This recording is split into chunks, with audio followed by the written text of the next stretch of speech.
Hello guys! Welcome back to my channel. For today's video, tuturuan ko naman kayo na paano gawin ang smoky eyes. Ang gagawin natin is the basic step-by-step na paggawa ng smoky eyes or yung mga glam eyes look. Yun ang gagawin naman natin. But before that, please click the subscribe button and hit the notification bell for more updates sa aking mga video. And also, pag nagustuhan yung aking content na to, itong video na to, please give it a thumbs up and leave it in the comment box below.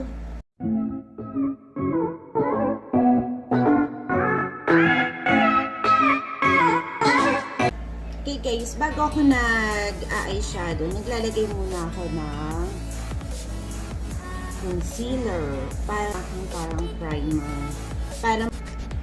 Pagagamit lang ko siya ng brush.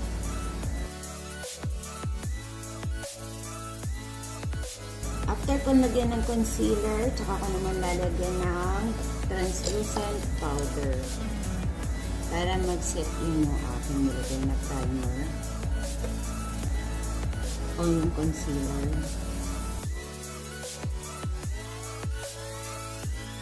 Yan, ready na ang aking eyes. Pwede na natin i-glam up look. Sa paggawa ng smoky eyes, 4 na step lang ang gagawin natin. The first one is the transition color. The second is the crease color. The third is the outer color or yung may dark dito.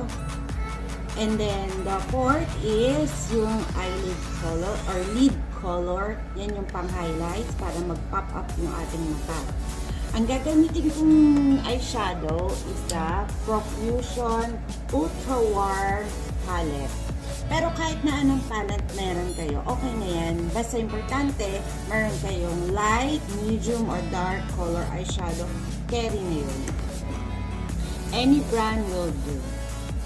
Ang gagamitin kong transition color is the orange or coral na color yan. Wala kasi itong nakalagay na pangalan. Basta yun na yun. Okay. Ang gagamitin ko guys na brush is yung pointed para mas mabilis, para mas madali kong i-apply yung eyeshadow sa aking eyelid. Na kung napapansin nyo, hooded eyes ako. So, since hooded eyes ako, itataas ko ng kaunti ang aking eyeshadow. Nalagay ko siya dito banda. Para sa pagkuha ng crease, guys, makikita nyo itong eyeball natin. Yan. Tapos ito sa brow bone. Sa gitna nun. Tsaka ko i-blend yung aking transition color o yung pinaka-base na eyeshadow. Sa paglagay guys ng eyeshadow, mas maganda dahan-dahan or kaunti.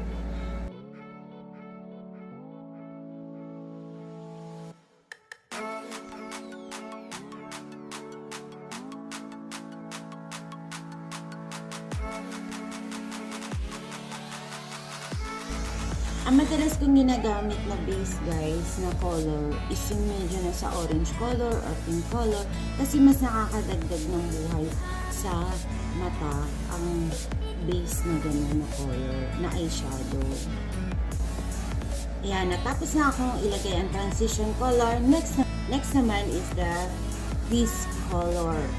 Ang gagamitin ko na brush is the smaller brush. At ang i-apply ko na color ng eyeshadow sa pang-crease ko is the medium color. So, pag-apply ng sa crease color guys ulit, hanapin natin yung pinaka sa may eyeball, sa taas ng eyeball. Saka natin i-apply yung crease color. Kung mapapansin nyo guys, kahit naka-open yung eyes ko, kita pa rin yung pinaka-cut crease natin. Guys, ang maganda kasi, pag smaller brush ang gagamitin natin na pang crease color, hindi natatakpan yung ginawa natin pang transition color. So, pwedeng i-blend out lang natin yun.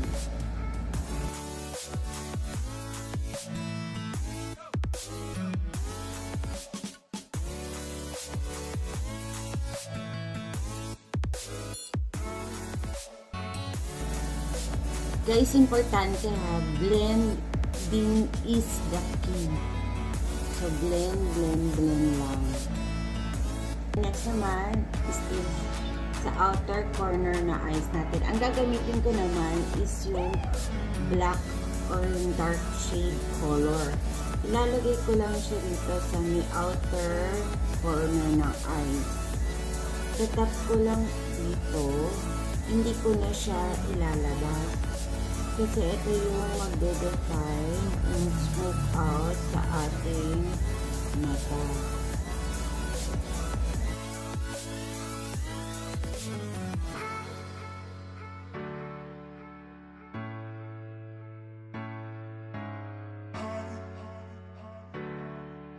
Pag smoky eyes guys, mas maganda, mas focus tayo dito sa kung anong ng mata natin. Sukat ng mata natin. Yan. Kaysa sa palabas. Mas nade-define yung mata natin.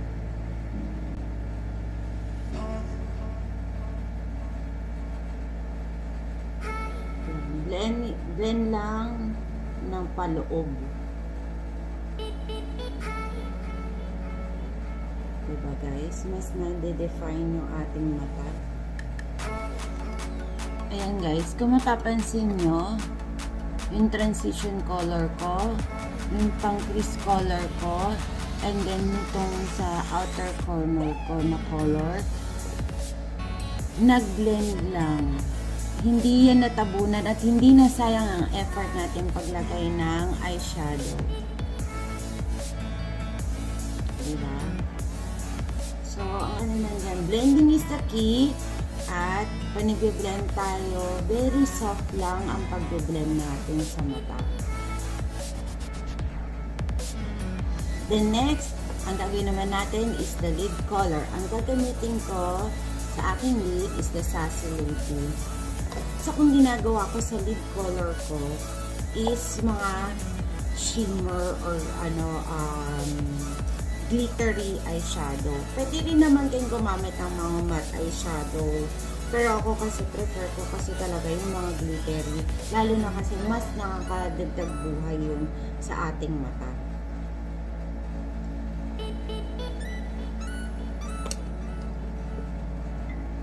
Kuha lang ako ng brush sa i-apply ko dito sa gitna.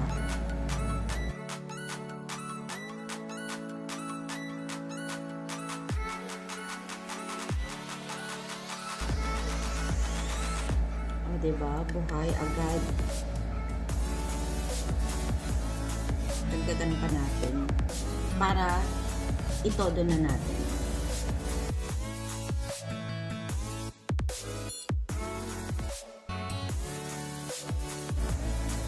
Sa paglalagay ng sa lid color guys, sa dahan-dahan lang para diba? Buhay na buhay ang ating mata.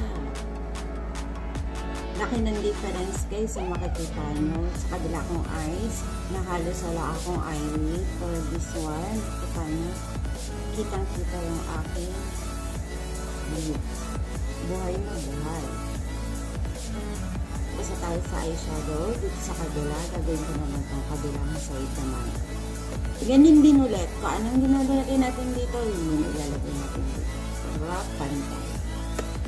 Fast forward ko na lang guys ha.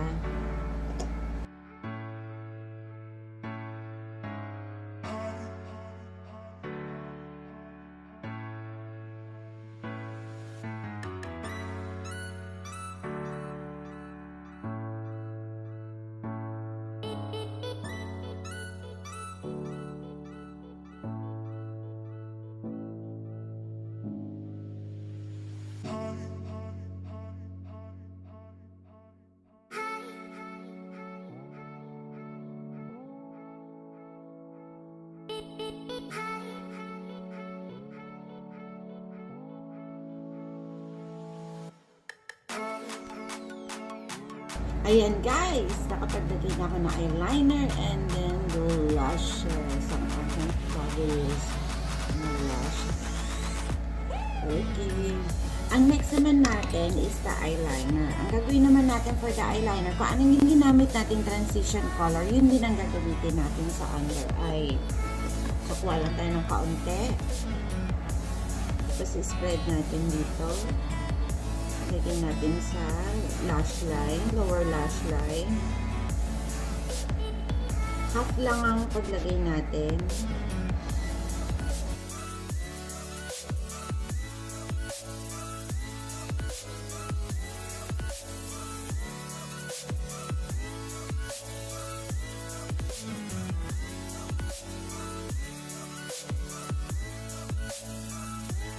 Tapos, kukuha ako ng brush, ng flat brush.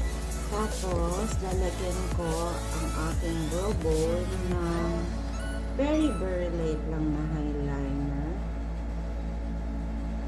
highlighter. Oh, diba? Para mas mag-pop.